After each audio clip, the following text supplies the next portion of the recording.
throughout the country to which the vaccine can be distributed.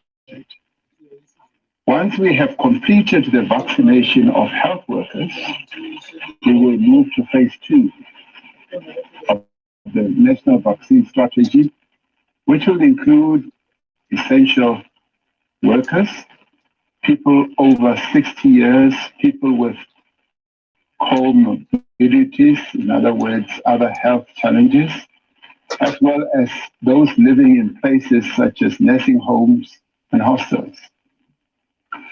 In phase 3, we will extend the vaccination program to the rest of the adult population. I know that many will be asking themselves all the important questions. How will you access the vaccine if you fall in the category to which I have referred? The Department of Health has developed an electronic vaccine data system to streamline the vaccine registration and rollout.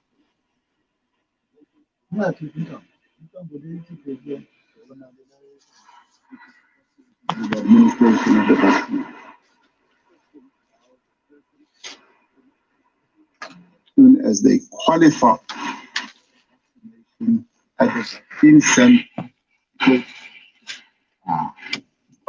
the system will record vaccinations as they are administered. As I said during my previous address, we are sourcing our vaccines from a number of suppliers. In addition to today, we expect another 500,000 doses from the Serum Institute of India to arrive later in February.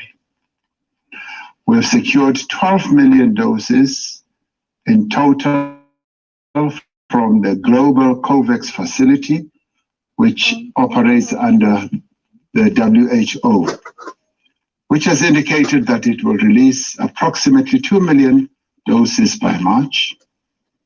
We have secured 9 million vaccine doses from Johnson & Johnson, commencing with delivery in the second quarter. Johnson & Johnson has contracted Aspen, one of our pharmaceutical companies here in South Africa, to manufacture their vaccines at their manufacturing plant in Nelson Mandela Bay. In addition, Pfizer has committed 20 million vaccine doses, commencing with deliveries in the second quarter. We are in advanced negotiations with manufacturers to secure additional supplies. South Africa will also receive an allocation of vaccine doses through the African Union, which has been negotiating with manufacturers to secure vaccines for the entire continent on a pooled basis. Through the African Vaccine Acquisition Task Team of the African Union, which is led by Mr. Strive Masiyiwa from Zimbabwe, on which our Health Minister, Dr. Zwelini Mkhize, also sits, we have to date secured 1 billion vaccines for the entire continent. 700 million of these will come through the global COVAX facility, and 300 million have been facilitated by the African Vaccine Acquisition Task Team. We will be getting other vaccines that will be donated by various private sector companies to add to the vaccines that our continent needs. MTN, which is one of our companies that operates across a number of countries on the African continent, has made a donation of $25 million to procure 7 million vaccines, which will be made available to countries on the African continent within a matter of weeks. And it is from these that our immediate neighbors, who we are also concerned about, like Lesotho, Eswatini, Botswana, Zimbabwe, Mozambique, and Namibia, who are immediately around us, and to those countries many of our people travel to, and their people also come here. They will also benefit fairly soon from this facility, from this donation. I would like to applaud MTN for this generous donation, and I call upon private sector companies to follow the example that has been set by MTN. A considerable amount of work has been done with the private sector, and I'm pleased that there is strong commitment to support every aspect of the national vaccine rollout effort. This includes funding when needed, logistics, distribution, and administration. This has manifested in tight collaboration between the public and the private sector through a range of work streams, meetings that have been meeting on a daily basis to achieve a successful rollout. We aim to secure enough doses to achieve herd immunity, also known as population immunity, which I prefer. This is when enough of the population is immune to the virus to provide indirect protection to those who are not immune. This should bring the spread of the virus under control. Our scientists estimate that we will likely reach herd immunity once around 67% of our people are immune. This amounts, in our case, to around 40 million people in South Africa. We will leave no stone unturned in our efforts to make sure that enough vaccine doses are secured to reach population immunity in our country. The vaccines that we are procuring have gone through meticulous multi-stage testing processes, including large trials involving thousands of people. In addition to determining their effectiveness, these trials are also designed to identify side effects and safety concerns. Independent regulators then review the data from these trials to ensure that they are not harmful. The vaccines that we are procuring have been shown to be safe in large clinical trials across multiple countries. We all want to be free of this disease. We all want to be safe, and for those we love to also be safe. We aim to make the vaccine available to all adults living in South Africa, regardless of their citizenship or resident status. We will be putting in place measures to deal with the challenge of undocumented migrants in our country so that, as with all other people, we can properly record and track their vaccination history. It is in the best interest of all that as many of us receive the vaccine as possible. But I want to be clear, nobody will be forced to take this vaccine. I want to repeat, nobody will be forced to take this vaccine. Nobody will be forbidden from traveling to wherever they want to travel to, including from enrolling at school or from taking part in any public activity if they have not been vaccinated. Nobody will be given this vaccine against their will, nor will the vaccine be administered in secret or in some dark corners. Any rumors to this effect are both false and dangerous, and we would like those who are spreading these rumors to stop. Fellow South Africans, the first set of good news is the arrival of the vaccine today. The second is that we have recorded our lowest daily increase in infections since the beginning of December of last year. In fact, the average rate of new infections has been steadily coming down over the last 3 weeks, indicating that we have now passed the peak of the second wave. In the past 7 days, the daily average of new infections was around 5,500, compared to just over 10,000 infections in the previous 7 days.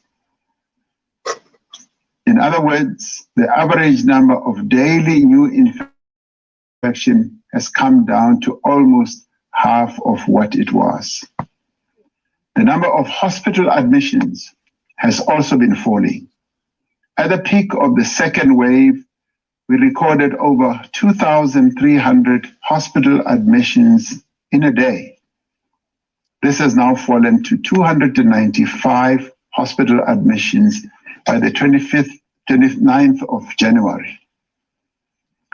While all the indicators are heading in the right direction, we are still experiencing relatively high rates of transmission.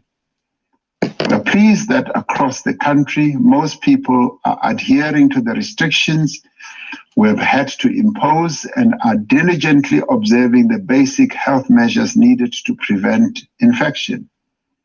I want to thank the millions of South Africans who had to endure restrictions on their movement and activities so that infections could be contained and lives could be saved. You have understood that no walk on the beach, no picnic in the park, and no late party is worth the loss of life that has been prevented by these restrictions. While these restrictions are temporary, the loss of life is permanent. Nevertheless, we know that the measures necessary to contain the spread of the virus have caused great hardship and difficulty for some people.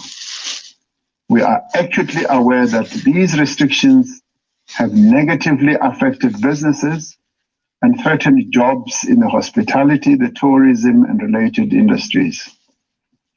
That is why we are determined that such restrictions should not continue any longer than is absolutely necessary to contain the pandemic, as well as to minimize the loss of life. It is for this reason that we will continue to work with business and labor in these sectors to revive businesses, to restore jobs both in the immediate and long term. Over the last few days, we have assessed the state of the pandemic.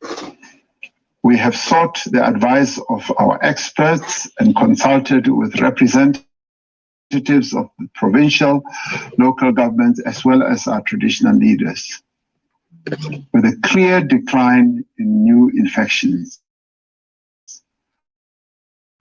hospital admissions, and deaths, Cabinet has decided to steadily ease a number of restrictions under adjusted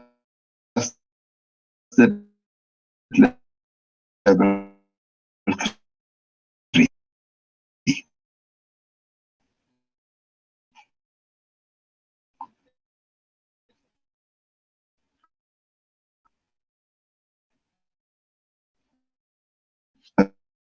First, the hours of the curfew will now be from 11 p.m. for people close by return home. Based gatherings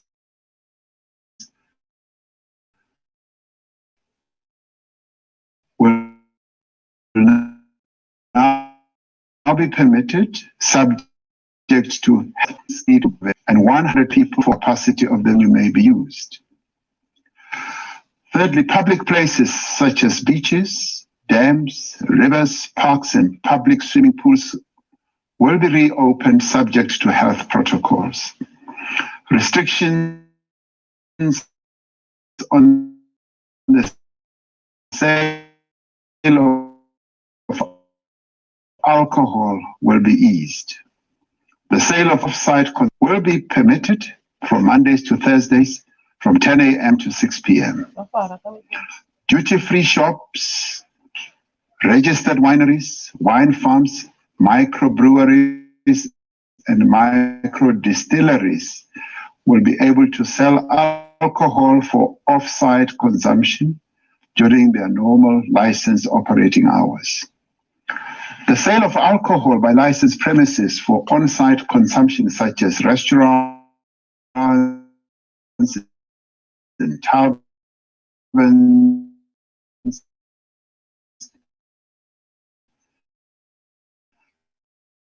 and places like that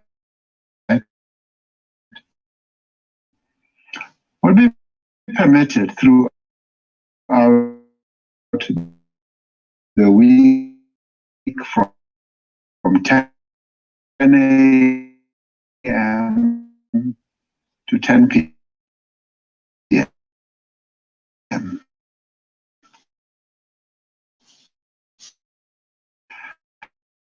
These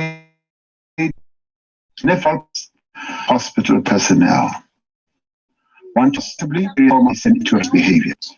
Section 1, let us remember that despite the clear progress we have made, the number of new cases is still high. There is an ever-present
much more about the patterns of infection.